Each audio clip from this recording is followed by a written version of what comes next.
ప్రియమైన దేవుని పిల్లలారా, ఈ రోజున దేవుని యొక్క వాక్యం దేవునికి అనుకూలురు, దేవునికి వ్యతిరేకులు అనే యొక్క మాట గురించి ఈ రోజున మనం వాక్యాన్ని పరిశీలన చేద్దాం. ఆదికాండము 3వ అధ్యాయం 4 నుంచి 6 వచనం వరకు ఉన్న మాటలు మనం పరిశీలించినట్టయితే హవ్వ దగ్గరికి ఆ యొక్క సర్పం వచ్చి మీరు చావనే చావరు అని చెప్పడం ద్వారా ఆ యొక్క చెట్టు ఫలాలను తిని తన భర్త కూడా ఇవ్వడం ద్వారా లోకంలోకి పాపం ఇంట్రడ్యూస్ అయింది. లోకంలోకి పాపాన్ని తీసుకొని వచ్చిన వారిగా ఆదాము హవ్వ ఉన్నారు. చరిత్రలు నిలిచిపోయారు పాపానికి అనుకూలంగా. వారే మాత్రమే కాకుండా కయీను తన తమ్ముడైన హేబెలు చంపి పాపానికి ఇంకా నరహత్యాన్ని తీసుకుని వచ్చారు.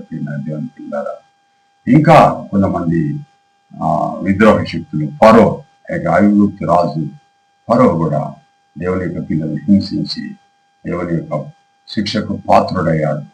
ఇంకా యరోబాం అనే యొక్క రాజు కూడా దేవునికి వ్యతిరేకంగా ఇశ్రాయేలును పక్కదావులు నడిపించి దేవునికి వ్యతిరేకంగా మారారు.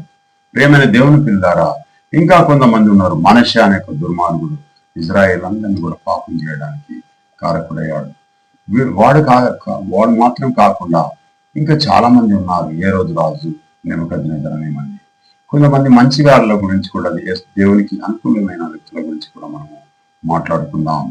హానోకు దేవునితో నడిచాడు, మెతుషెల దేవునితో నడిచాడు, నోవహు దేవునితో నడిచాడు, అబ్రహాము, ఇస్సాకు, యాకోబులు కూడా దేవునికి అనుకూలంగా నడిచారు. ప్రియమైన దేవుని పిల్లారా, వీరు మాత్రమే కాకుండా సమూయేలు, దావీదు అనేవారు కూడా దేవునికి అనుకూలంగా నడిచారు. ప్రియమైన దేవుని పిల్లారా, హిజ్కియా అనే వ్యక్తి అయితే దేవుని చేత గొప్ప చేయబడి 15 సంవత్సరాల ఆయుష్ పొందాడు. దేవునికి అనుకూలంగా నడిపి ఉన్నతమైన ఆ యొక్క ప్రతి చెట్టు కింద ఉన్న ఆ విగ్రహాలన్నీ తీసి సర్వనాశనం చేశాడు. ఉన్నత స్థలాల మీద వేసాడు. ఆ యొక్క దయ్యాలకు అర్పించే బలిపీఠాలను కూడా తీసి సర్వనాశనం చేశాడు.